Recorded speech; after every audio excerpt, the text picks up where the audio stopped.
Hello and welcome along to the Races TV. Long weekend coming up, so there's plenty of racing coming your way on Saturday. 9 races at Morphettville. The first 2 heats of the Over the Rainbow Star Cruisers jumping series as well. The first of 9 races at Morphettville on Saturday at 11:10. Great nominations for both Port Augusta on Sunday and Murray Bridge on Wednesday. And next Wednesday we go racing at Strathalbyn. Well, great to catch up with Paul Gatt, who has been out of the saddle for quite some time now. Gatty, nasty fall at Morphettville. When was it? And tell us the extent of the injuries. It was middle of February and broke the tibia and fibia. All right, and it just hasn't knitted the way you would have liked, I understand. Is that right? Yeah, it's probably a slow process. I spoke to Matty Liptak, and it's between, it can take up to 6 months, some can take 9 months, so I'm going okay, but it would have been nice to heal a little bit quicker.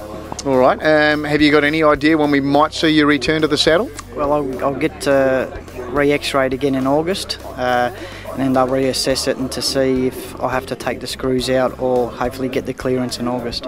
Okay, so August will be 6 months. What were you thinking initially when you first broke the leg?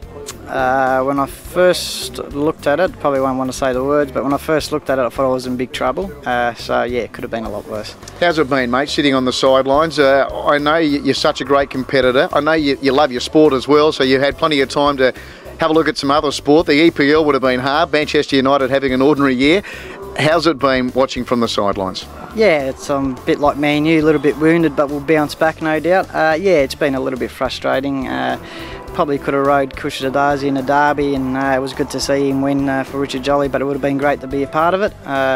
But yeah, you tend to have to live with it, I guess, don't you? I was going to ask you about Kushadasi because he was your horse, and there's no doubt you would have been with him on Derby Day. Where did you see the Derby, and tell us about your thoughts while you were watching the race? No, just at home. I was watching it at home, and yeah, I was cheering for it, and then as soon as they hit the line, and you said Dom 40 had won it, and I thought shit, and so I was in sort of 2 frames of minds. I was happy, and then I was sort of a little bit sad that I wasn't there, but yeah, it was good.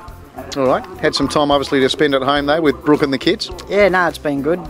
Been doing the lunches and taking the kids to school and picking them up. They get a few lunch orders because I'm not real good at the sandwich making, but it's been good to see that part of it. So yeah, you probably have to give her a little bit more credit what she does during the week when I'm not about. So. Gatty, how old are you now, mate? 35. I know you told me, I reckon that was the golden number, about 35, and you were thinking about retiring. What are your thoughts now on race riding, looking forward? Yeah, I did always said 35 and it'll probably see me out, so it was sort of a little bit of a coincidence it probably happened at that age, but I reckon it's got me more hungry now that I've sort of I've been out for these 4 months. I don't think I'm ready. I've missed it heaps, so if I can get back into it and fit well, I think I've got a little bit more to offer, don't you think, Terry? I've got no doubt about that. Some of your teammates have been doing it tough as well. Claire had that shocking fall at Morphettville. She'll be actually back riding track work tomorrow, so it's been a slow process for Claire. And we saw Justin Potter badly injured at Port Lincoln. Adrian Patterson likewise, and Patto only back in the saddle recently, and he's gone and busted his hand again at home. I think it might have been when he was watching Carlton. I think he might have given the wall a bit of a punch.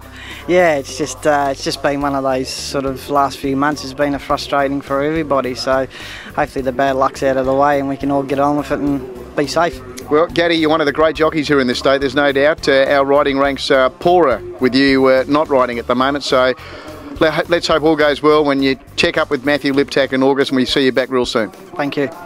Well, speaking of jockeys, let's have a look at the way these premierships are unfolding. Firstly, the premiership for right across the state. As you can see, Matthew Nielsen in excess of 100 winners this season, but Dominic Tourneur is still in the hunt, there's no doubt about that. And as far as the Metropolitan title is concerned, it did look like Dominic Tourneur's for so long, but Jason Holder has well and truly bridged the gap.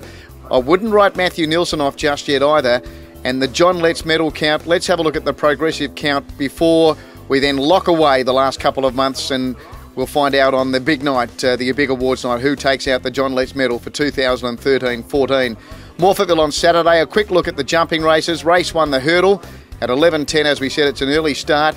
12 runners there, the weight's headed by Demosa for Barry Brook, and the steeple will be race number 3, only half a dozen going around there. We'll see you again next week for the Races TV. There's nothing like a day at the races.